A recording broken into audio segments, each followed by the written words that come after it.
Let's take a look and see if you guys have formulated the right plan to get to this one. So what it's asking is, Pat borrows $8,000 at 9% on April 27th. The loan is due on August 21st. On June 18th, Pat pays $5,000. So the big question is, how much does Pat save by making the partial payment? First thing I'm going to do is I'm going to look up the dates. Does anybody have their table of dates in front of them? Yeah. So April 27th is 117. August 21st? 233. And June 18th? 169. Okay. 117 is the amount of days in between. Okay, so what we need to do here, well, we've got to come up with a plan for this. The first plan we're going to do is it says, what's the difference? How much did they save by making the partial payment? So we have to come up with a difference between not making the partial payment and making it.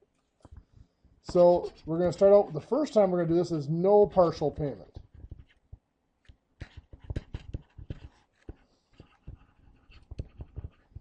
Which means they are going to go straight through, starting on April 27th, clean through August 21st without doing anything.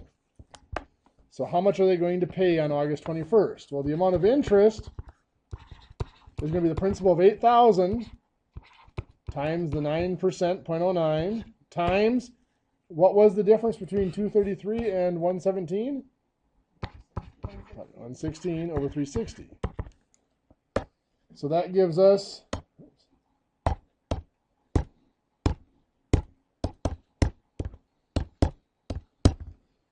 $232 in interest. So that means the amount paid is $8,000 plus $232, which is $8,232 total paid.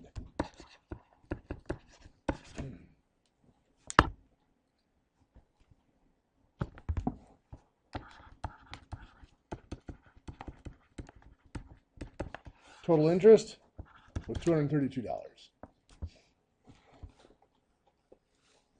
Next, we're going to figure this out with the partial payment.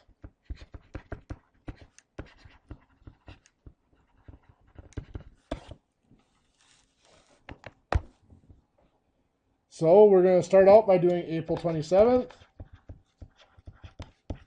to June 18th. Which is how many days? 62, right? Yep. 169 minus 117 should be 62. So to find our interest, I equals 8,000 times 0.09. Did you get 52? It is 52, isn't it? Hey. We were both wrong. So it's 52 over 360.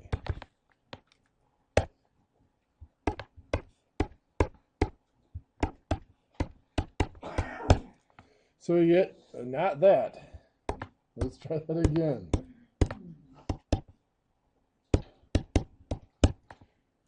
$104 in interest there. So that means $8,000 plus $104 in interest was $8,104. And then they're going to subtract that payment of $5,000 that was made. So a balance of $3,104 is the balance after that payment. And now we have to go from June 18th to August 21st.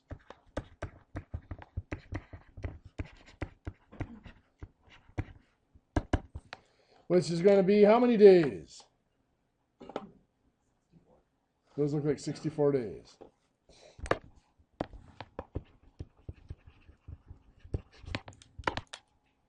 So our interest, we're starting out with $3,104 times 0.09 times 64 over 360.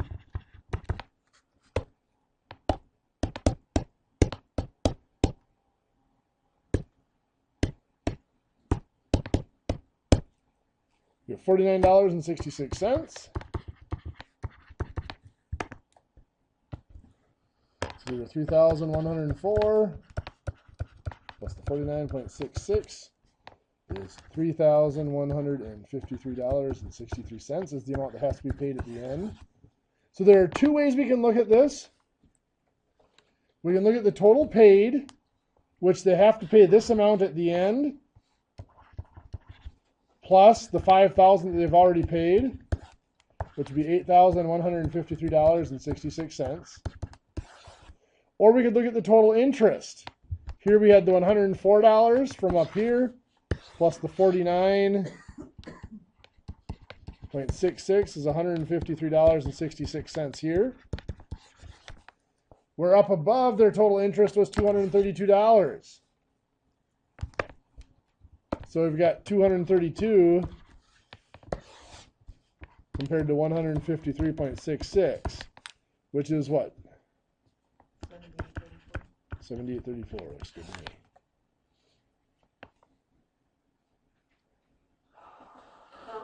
What do you think? Not so bad? What's that? Good. I've been watching your videos, so it's starting to make more sense. Okay, perfect.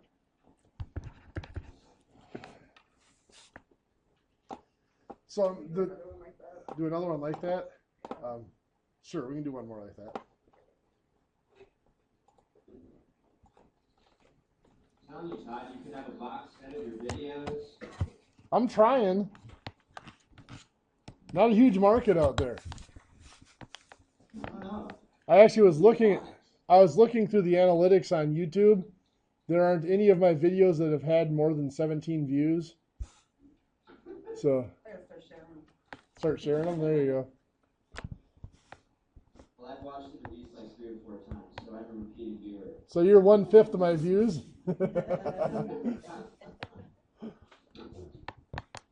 Okay, so let's say that Stacy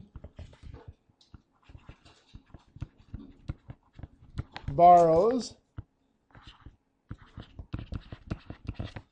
$23,000 on November 2nd at 11% to be paid back on March 23rd.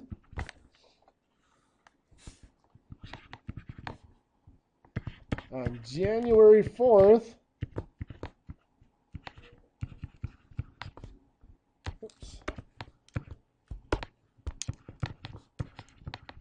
Stacy pays $11,000. How much is saved by making the partial payment?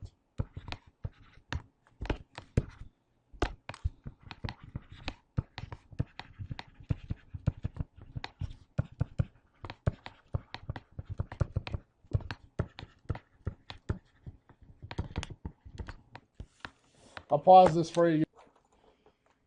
Let's take a peek.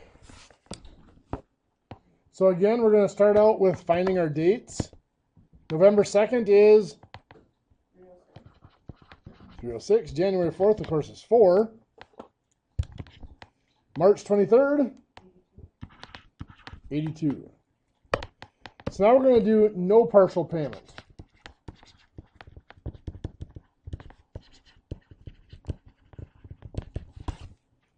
And so to do that, we need to find the days. Well, we're going to do a timeline here, starting on November 2nd, going to the end of the year, and then up to March 23rd. From November 2nd to the end of the year is 365 minus the 306 is 59 days. Plus the 82 to get from the first of the year to March 23rd.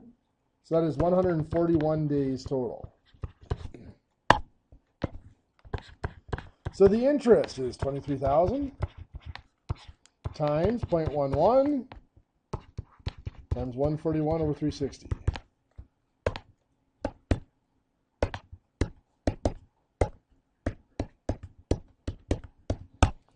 gives us 990.92. So we add that on to our 23,000. So we get $23,990.92. Or we know total interest was the $990.92. Now let's work with the partial payment.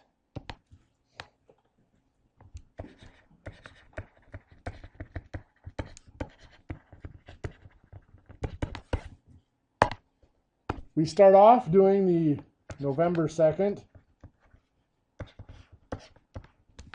to January 4th. We still have 59 days from November 2nd to the end of the year, plus the 4 days for January 4th. That is 63 days. So our interest for that period is the 23,000 times 0.11 times 63 over 360.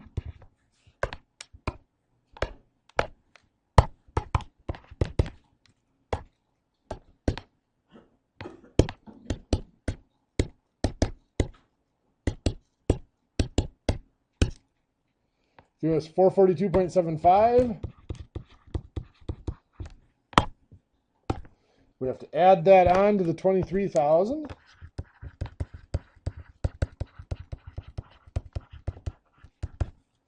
Get 23,000, 442.75. I'm going to circle that 442, by the way, as part of our interest. We subtract, they made an $11,000 payment. So our current balance is $12,442.75.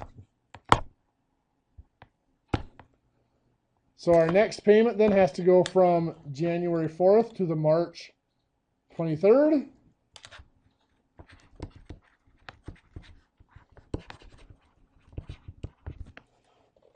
Which is, what, 82 minus 4 is 78 days.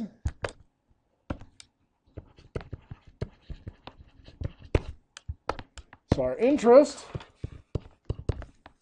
will be a current balance of $12,442.75 times 0.11 times 78 over 360.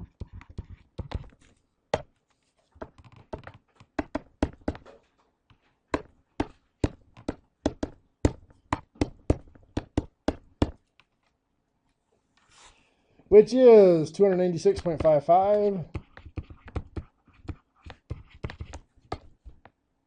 The interest payment. We have to add that to the 12,442.75 to get the total amount due.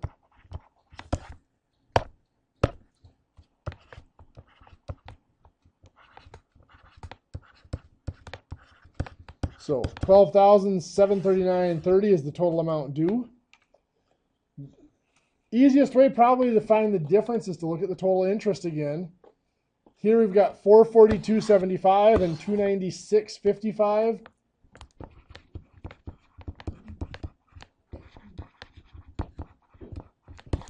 Which looks like it comes out to $739.30 total interest. Whereas without the partial payment, the total interest was $990.92.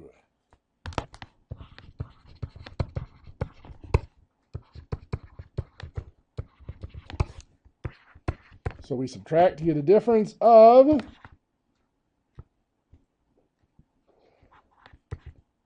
$251.60. 62 cents, yeah. No extra charge for the 2 cents. You are correct.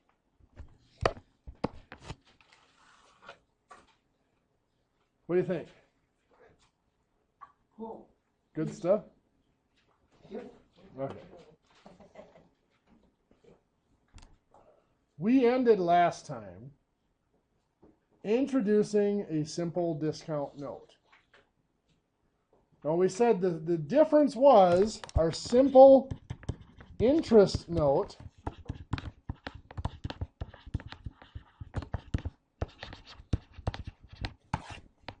the face value was the principal. Then to that we found the interest, and that was your I equals PRT. And that gave us, we used that to calculate the maturity value, which is the amount paid back.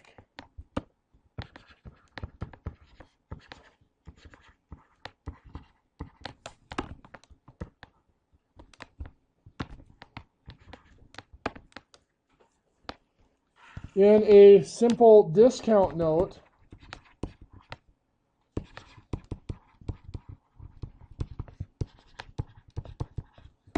this works kind of backwards.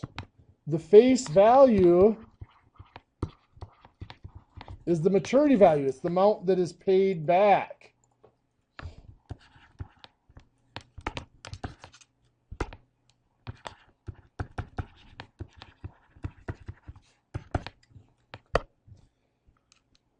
And what we do is from that, we subtract a discount.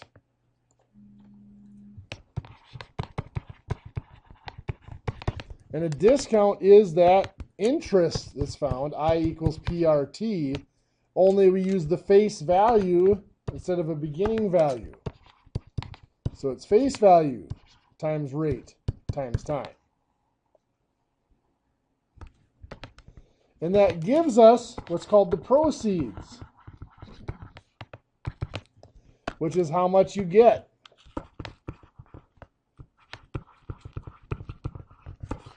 So it works backwards. As I said, up here, you figure out how much money you want. They add interest to that, and they calculate how much you pay back. Down here, you decide how much money you're going to pay back. Then they actually subtract the discount to get to how much they're going to give you. So let's do some examples.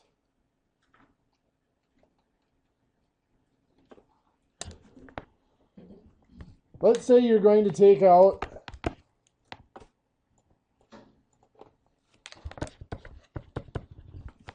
let's say Tim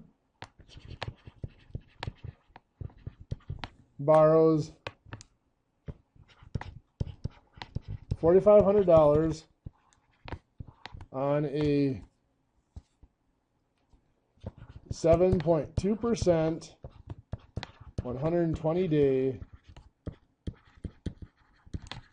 simple discount note.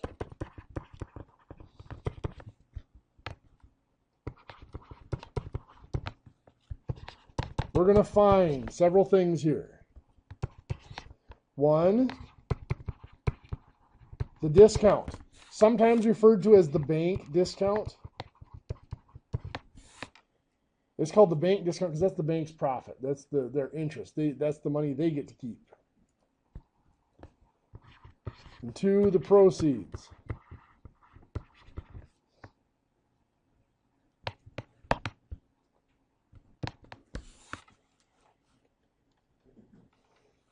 Well, the face value, the named amount here is the $4,500. That's how much money Tim's going to have to pay back at the end of this. To find the discount,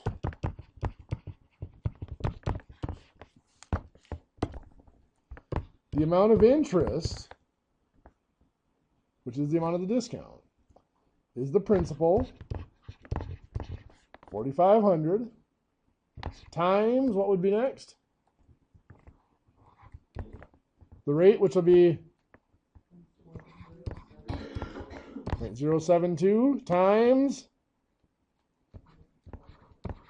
120 over. We did not specify, so we assume ordinary interest of 360 days.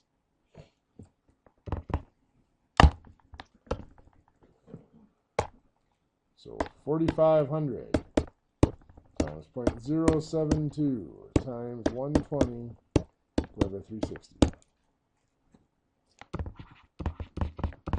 We get $108. That is the discount.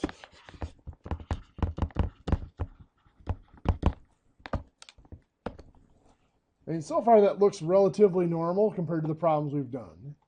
It's this next step that it becomes kind of awkward.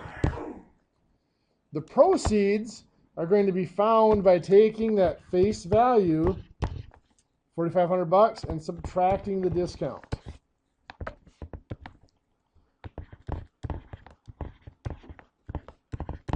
So we get proceeds of $4,392.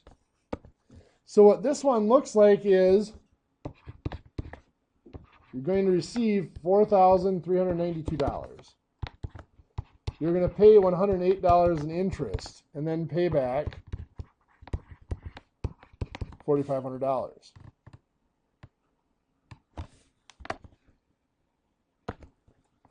Does that make sense? Mhm. Okay.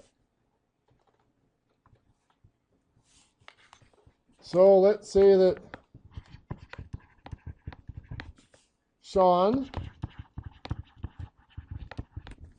borrows $14,000 on a 9.1%, 180-day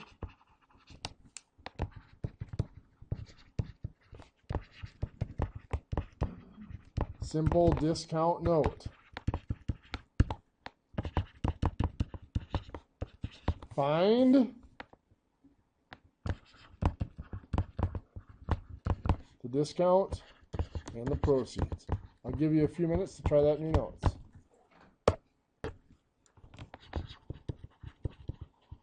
Tell me how to find the discount.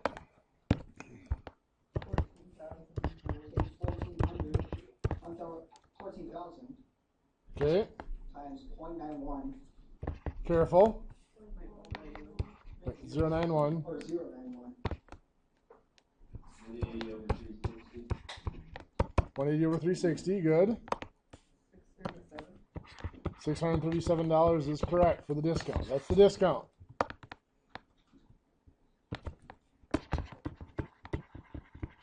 How do we find the proceeds? Minus that 637 out of 14,000. So 14,000 minus the 637. Exactly. So it's $13,363.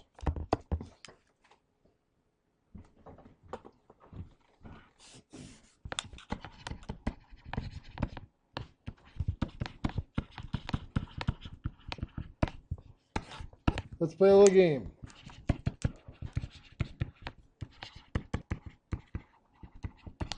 Simple interest or simple discount?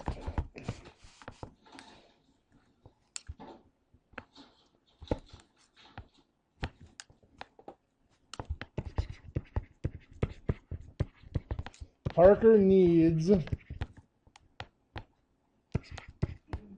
$6,200 to pay for updates to equipment.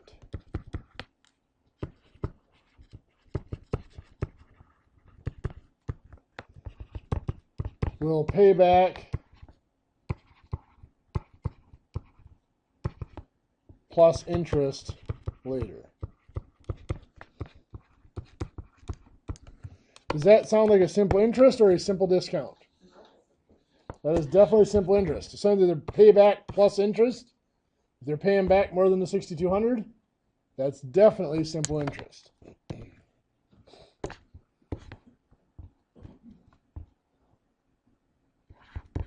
Tom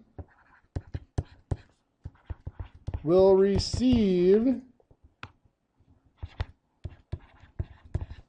$2,300 in a tax refund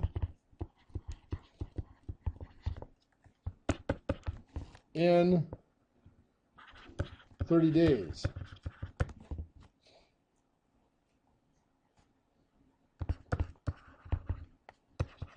Tom takes a loan and uses the refund to pay it back. What does that sound like? Simple discount? Simple discount, yes. If you do, I won't mention any tax services, but if you go to some of the big advertised tax services where they advertise that instant refund, what they're doing is they're figuring out your taxes and they're saying, oh, yeah, you get a $2,300 refund. Do you want that money right now? And you say, well, sure. So they say, okay, we're going to keep 400 of it and give you 19. And when your refund comes in, you got to give us all of it. They're taking out their money up front. So here, Tom is not going to get the $2,300. Tom is going to pay back the $2,300 because that's what they wanted was refund. He's using that future income to secure that loan.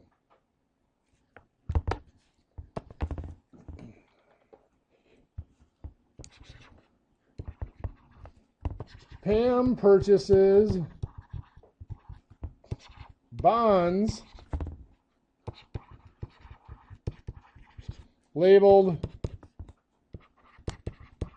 $5,000 for $4,100 and can cash them in 5 years. What does that sound like? That is a simple discount.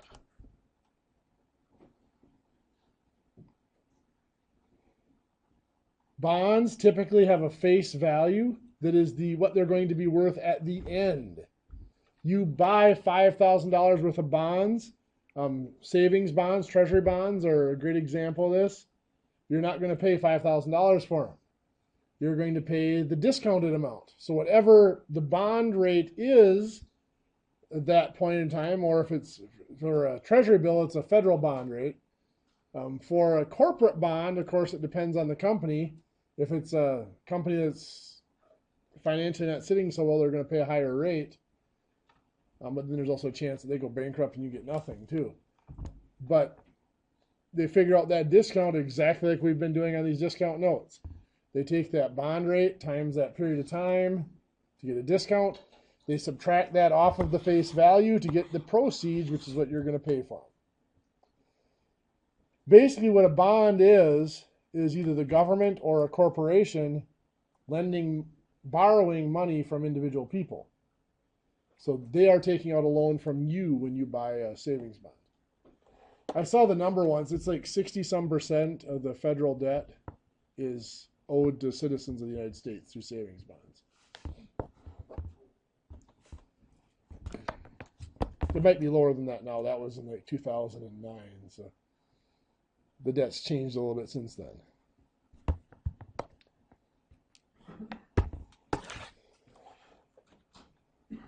So now let's take a peek at what's going on with these. Carl borrows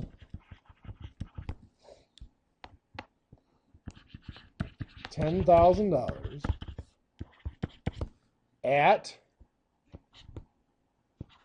14%. Carl's been a bad boy, so he's got poor credit. For 90 days on a simple discount note.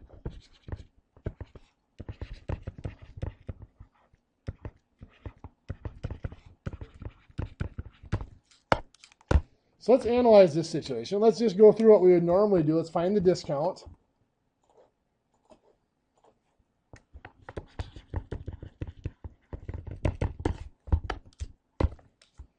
So the amount of the discount is going to be the 10,000 times 0.14 times 90 over 360, which is going to give us what?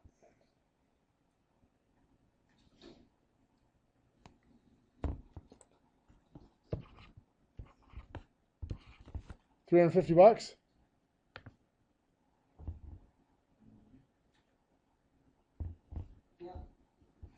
So that's the discount. The proceeds are going to be that $10,000 minus the discount. Carl's only going to get $9,650. That's his proceeds. But if we look at this, that $350 was figured off of the full $10,000. If you look at what Carl actually received, the $350 is not 14%, at least for that time frame. It's more. So effectively, since Carl did not receive the full $10,000, effectively Carl paid a much higher rate of interest. So when we're dealing with a simple discount note, there is an effective rate. And when we're looking at the effective rate, we're still using that I equals PRT formula, but we're putting in some different numbers. Instead of I, we are putting in the amount of the discount, which is fine. We use this formula to find the amount of the discount. Instead of P, however, instead of putting in the face value, we're going to put in the proceeds. So that's the amount after the discount has been taken out. Then our rate, and then our time. So for this problem here, the discount's still $350. That hasn't changed. But instead of putting in the full $10,000, we're going to put in the $9,650. We are looking for the rate, and our time is 990 over 360. So just like we were doing last week, we're going to combine these two things on that side of the equation. So 9650 times 90 over 360. This one's actually going to come out relatively neatly, but remember, this is where we keep it in the calculator in case it doesn't come out so neatly. So this is $2,412.50. $2,412.50 times R. To solve for R, then, we have to divide by 2412. Perfect. So again, here's where I keep that in the calculator.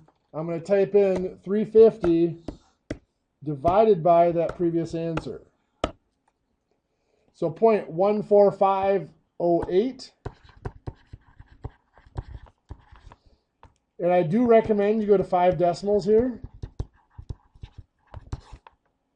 Because let's say I want, that's going to equal my rate, my R. Let's say I want you to round to the nearest hundredth of a percent. So first we go 1, 2 to make this 14.508%. To the nearest hundredth of a percent, that's 14.51%.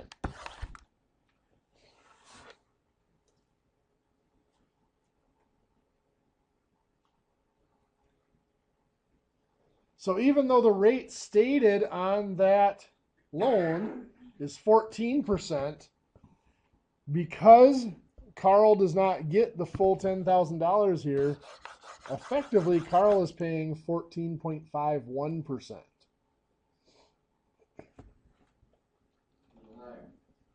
A little bit higher, yes. Which can be a good thing. Let's say you buy a, we'll keep this simple, 1 year, $5,000 savings bond or treasury bill. Savings bond, treasury bill, they're all pretty much the same thing. There are slightly different circumstances under each of them. So let's say at 6%. I want to find the effective rate.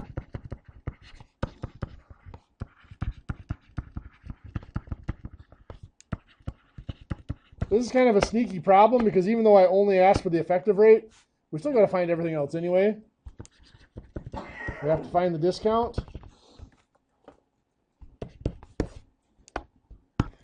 Which is going to be the 5,000 times what? 0.06 times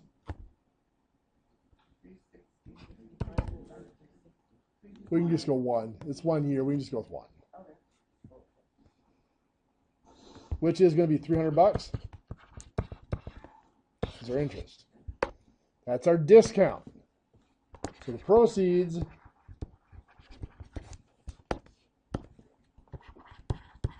$5,000 minus $300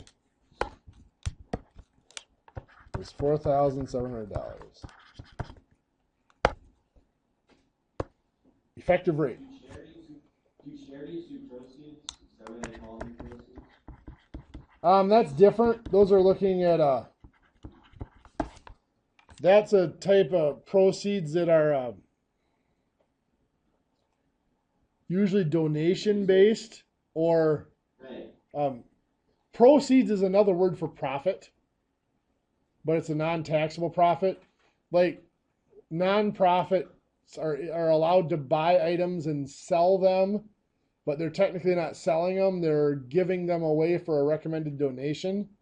So the proceeds are the difference between the cost of that item and the donation or price really that they got for it. So they define it as a proceeds rather than a profit. The difference. That's interesting. Yep. So anyway,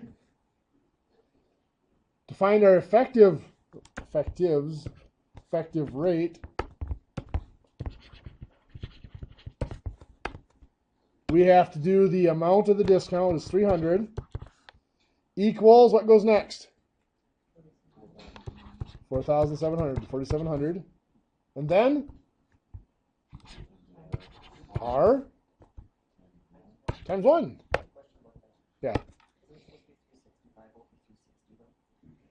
Divided by It's true because it wasn't exact. It wasn't exact. You do have a good point there, but when the time is quoted as 1 year, it's okay to leave it as 1 year. But yeah, I know exactly what you're saying as well. Shouldn't we assume ordinary interest in 360? The reason it's not being assumed as ordinary interest is it's the government paying money back to you. So they're gonna figure it out the way that benefits them the most. But yes, technically by using 1 here, we are using exact interest instead of ordinary, even though it didn't tell us to.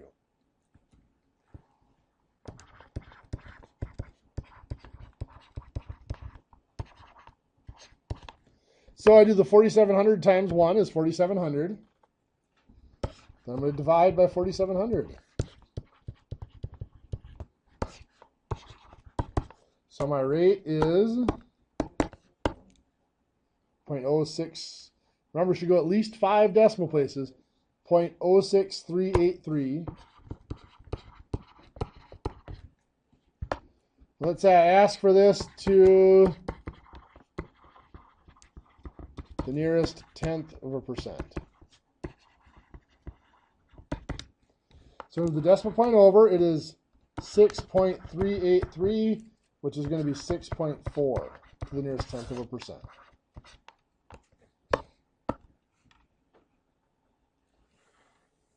Any questions? Well, that is a wonderful point to take our break. So let's go do that. Let's come back about 6:29.